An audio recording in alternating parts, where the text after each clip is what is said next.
Every time a party balloon slips out of your hand, it performs a very specific kind of physics. It doesn't just float into the clouds and stay there, it keeps going. This chart shows the distribution of molecular speeds in our exosphere. Look at the curve for hydrogen and helium on the right. It pushes past that vertical dotted line, which represents Earth's escape velocity. This is Jean's escape. Because helium atoms are so light, the ambient heat of the upper atmosphere gives a significant fraction of them enough speed to break free of Earth's gravity. It's assisted by the polar wind. Near the magnetic poles, Earth's field lines open directly into the vacuum. These lines act like an electromagnetic funnel, accelerating charged helium ions and launching them out into interplanetary space. Unlike nitrogen or carbon, helium does not cycle through our biosphere. Once it reaches the upper atmosphere, it leaks away. Every liter we extract is a permanent, one-way loss for the planet. In March 2026, the slow cosmic leak met a sudden industrial collapse. Conflict in the Persian Gulf effectively closed the Strait of Hormuz. For Qatar's Ras Laffan industrial city, the world's largest helium production complex, exports stopped. Roughly 1/3 of the global supply vanished from the market in a single week. This happened just as the United States finalized the privatization of its federal helium reserve.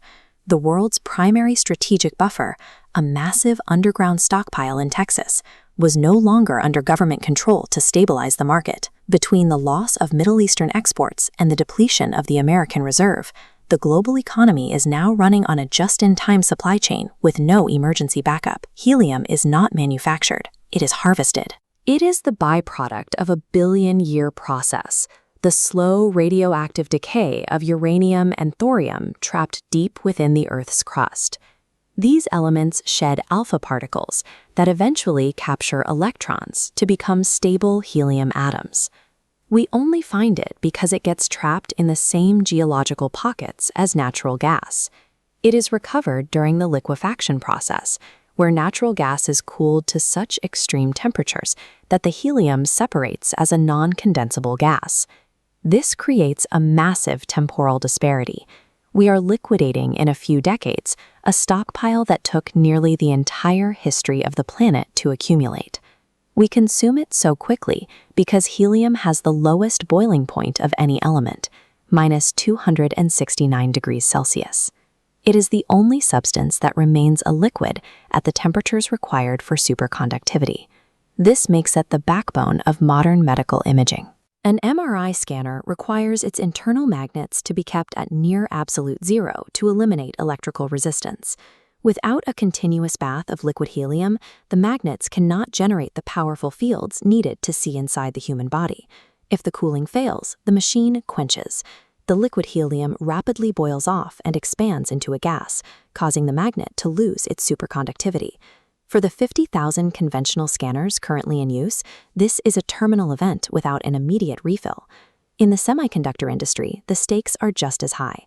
Manufacturing sub-7 nanometer chips generates intense heat.